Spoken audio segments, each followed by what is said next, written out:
It is important to put on the handbrake on the van before unhitching from your vehicle. To make sure the van is level before setup, attach the jockey wheel, remove the trailer plug from the tow vehicle, wind the jockey wheel up or down until the van is level. Now unhook both of the chains and the tow securer, if applicable, from your vehicle.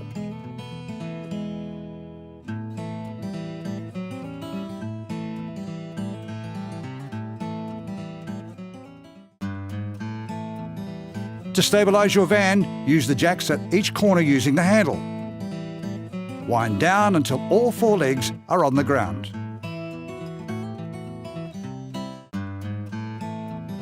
The gas bottles are located at the front of your van. Before using any appliances, first turn on the gas at the bottle.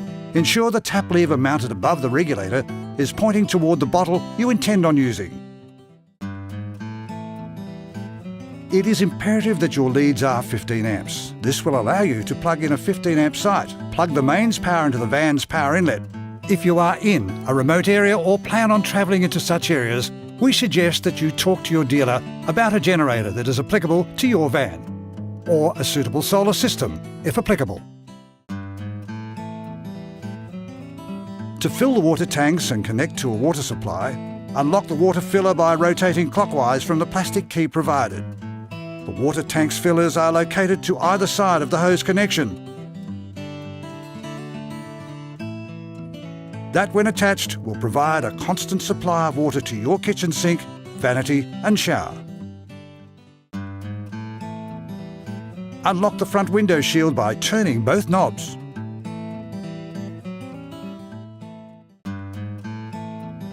Unlatch the 4 external roof clips that secure the Poptop roof. To lift up the roof, you will need to release the brake lever on the awning from the closed to open position.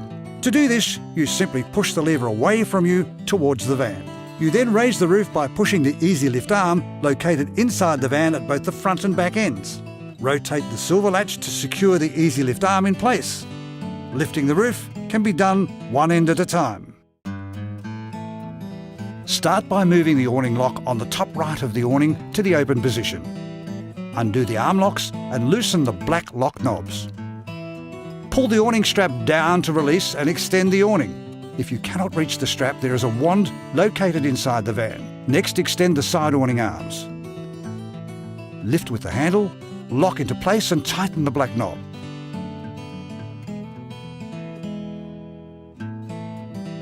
Pull the awning strap aside and wrap around the poles to secure. Your awning is now complete and ready for use. Simply remove the awning arm foot from the bottom bracket attached to the van and move the main support arms to the upright position. You can alter the height of the awning. To tighten the canopy, first loosen the locking knob.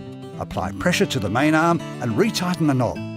For safety reasons, we urge you secure the awning by hammering the supplied pegs into the ground through the base of the awning arm foot, and use guy ropes as a precaution. To take back to the standard position, swing the arm towards the bracket, lift the handle and lower the main sliding arm until the awning arm foot reaches the bracket. Loosen the top locking knob. Lift the handle and lower the arm until it rests on the stoppers. Push the catch so the top arm can slide towards the van. Hold the strap firmly and rotate the brake lever from open to closed. It is imperative that you keep tension on the strap as you walk to close. If tension is not applied, this will cause the awning to close rapidly and could lead to possible damage. Now close the storage lock and tighten the top arm locking knob. The pull-out step is located under the door on the Outback model. Simply pull out the step. Your dealer should have explained your isolating switch location to you. Turn on the isolating switch. This will turn on 12 volt to the RV. The Coast control panel will monitor your water and battery levels. To check levels, flick the monitor switch to the left and hold it there. This will show you if your water tank is full and/or quarter full, half full or 3/4 full. It will also show you your battery levels. To turn your 12 volt pump on, flick the pump switch to the right. Your 12 volt pump will only be on if you are free camping or pulled up on the side of the road. This will bring your tank water up by pressurising it. The drifter control panel monitors water tank levels and the 12-volt battery charge state. It will show you the volts on your battery and the amps in your battery. The switch on the top of your battery switch, this will either turn on your battery power or isolate it. If the battery is off, it will say in the corner of the screen battery off and the water pump off. To turn on the battery, flick battery switch down. The battery switch needs to be on to charge up any power source. The bottom switch is your water pump switch, which will turn on your 12-volt water power. Flick the switch down to bring up your tank water levels. If mains pressure water is not available, use water in your tanks. Firstly, check the water level in your tank by pressing the monitor button on the water level gauge. To operate, press the button marked pump. You can now turn on the tap. Please note, when using mains water, make sure the pump is turned off. If mains pressure water is not available, use water in your tanks. Firstly, check the water level in your tank by viewing the monitor on your drifter control panel. To turn the pump on, use the switch with the water drop symbol. You can now turn on the tap. Please note, when using mains water, make sure the pump is turned off. Turn the gas bottle on, and also turn the water heater switch on. Located at the main switchboard, a light next to the switch will go out once the hot water system ignites. Your dealer will have demonstrated this to you. Simply turn the internal gas switch off. Open the door of the hot water service unit, remove the pin and turn the switch to the on position. Press the red button on the left to scroll through the menu. This will tell you the solar information required for use. Turn the knob to the desired requirement. There are 3 speeds with the air conditioner and 1 speed with the heater. Please refer to the instruction manual supplied with the product for further use. Your dealer will have programmed your remote for use. Point the remote towards the unit and press the power on button. The LED light indicates cooling or heating mode. You can adjust the airflow to front and rear with the damper thumb wheel. Please refer to the instruction manual supplied with the product for further use. The TV can either be used on a 12-volt via the socket in the antenna point or direct to the 240-volt via the power point. Both leads are supplied with the unit. If running the TV on 12-volt, only a drop in the power can cause an intermittent drop in picture. For best results, use 240 volts as your first choice of power. The antenna has a built-in amplifier. Press the button to turn the amplifier on. Press power on the television and the DVD. For detailed use of these, refer to the owner's manual supplied with the product. Remember, before travelling, ensure the TV is secured. To turn on, press the button labelled with an S for source. Press the source button to scroll through the functions. To insert a disc, press the top left button and the face will drop. Insert the disc and close the face. For more features, please refer to the user manual supplied with the product. Turn the control to which power supply you would like to use.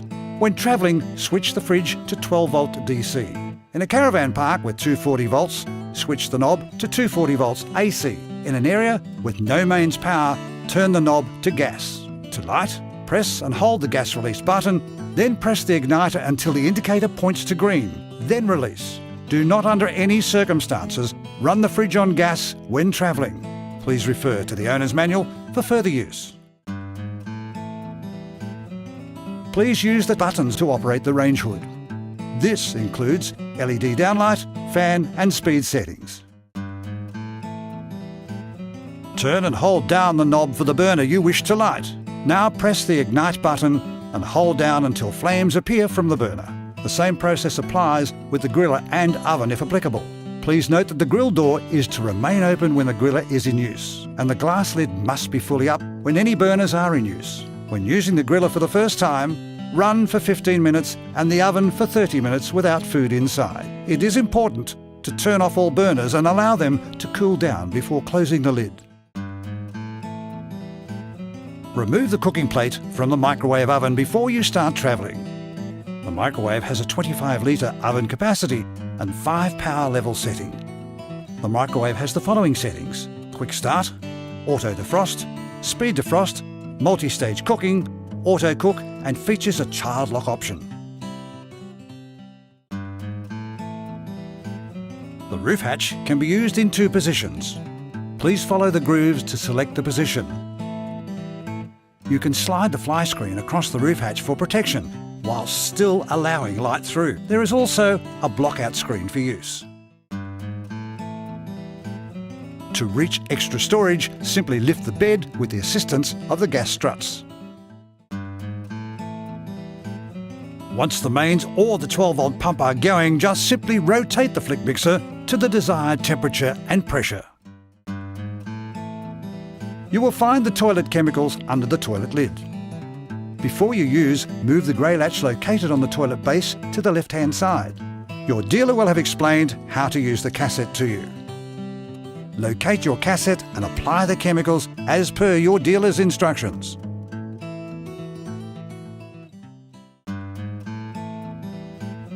If your unit is fitted with a tow secure system, please refer to the supplied operating instructions.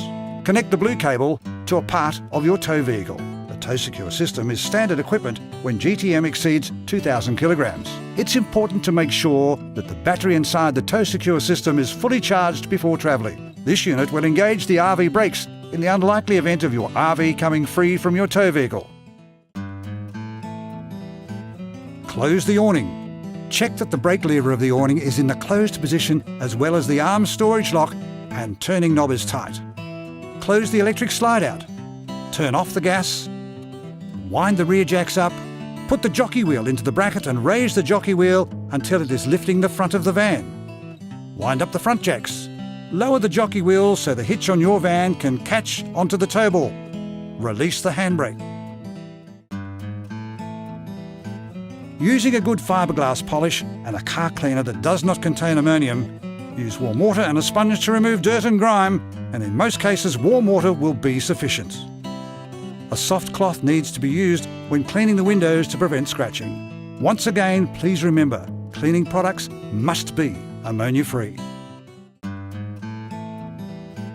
Check the VIN plate for correct tyre pressures. Be sure to check before every trip. Remember to check your wheel nuts every 100 k's for the first 400 kilometres. Your first service is at 1,000 kilometres and every other service after 10,000 kilometres or every 12 months.